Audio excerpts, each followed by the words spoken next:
A 3/4 swing, put the brakes on, dial in your inner Tommy Fleetwood. Swing. And out it comes, and it's got a... Hi, Jeremy here with another shot from the golfing curriculum. This is one of the great escape shots. I call it the L swing, and it's to keep the ball down when you've got something in the way, like we have just here. Oh yeah.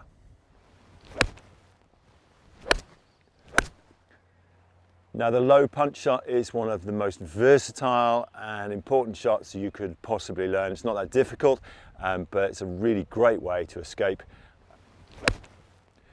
The key to it is in the stance. I've got a 5-iron here. I've got about 170 yards to this green. The ground is running, so that really favours this shot, and there's a big slope at the front, so I can run it up. Perfect for a really low, hard shot with a 5-iron now. Impact, what we're looking for is to deal off the club. The easiest way to do that is not so much to focus on the hands, but to narrow the stance. So just like chipping and pitching, now my head is in front of the ball. That is really important because that allows me to deliver the club with a bit more shaft lean, and then I can hit and stop and dial in my inner Tommy Fleetwood and really put the brakes on. And a 3/4 swing really helps you to control the distance, and also doesn't create so much speed that you can't put the brakes on. Right, let's see if it works. I want to hit one just under these branches.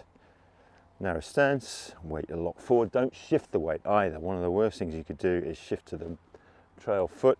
So 3/4 swing. And out it comes, and it's got a real chance that of running all the way up. So you can see from this angle how narrow the stance is. 5-iron normally with this wide.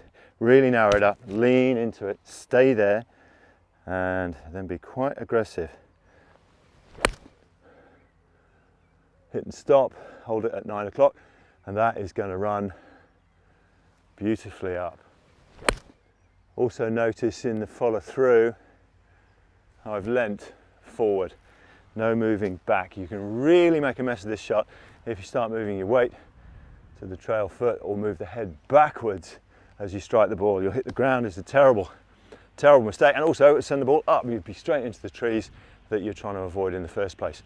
So start forward, stay forward, and then move even further forward. In fact, that's a pretty good rule for any shot where it's less than a full swing. Oh yeah. Last time I was quite lucky, I had a big gap to go through. This time not quite so much. If I just move 5 yards left, and you can see now the tree's right in the way, and now I've got to bend the ball a little bit from left to right, which is a hook for a left-hander. And how are we going to do that? Well, we're going to do exactly the same stance to keep it down. Oh yeah. Oh yeah. The only difference is when you're trying to hit a hook is that the club face needs to close. Now you can see what I'm doing there. I've got my normal grip with the club square. If I just turn the club in my hands now, it points left for a right-hander, right for me as a lefty. So it's got a hook face without me doing anything.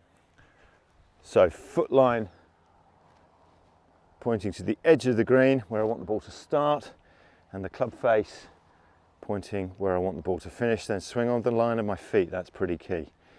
Let's remember that. Oh yeah. Oh yeah. That is a peach. I don't know whether the camera picked that up, but that has scampered all the way onto the green. Oh yeah.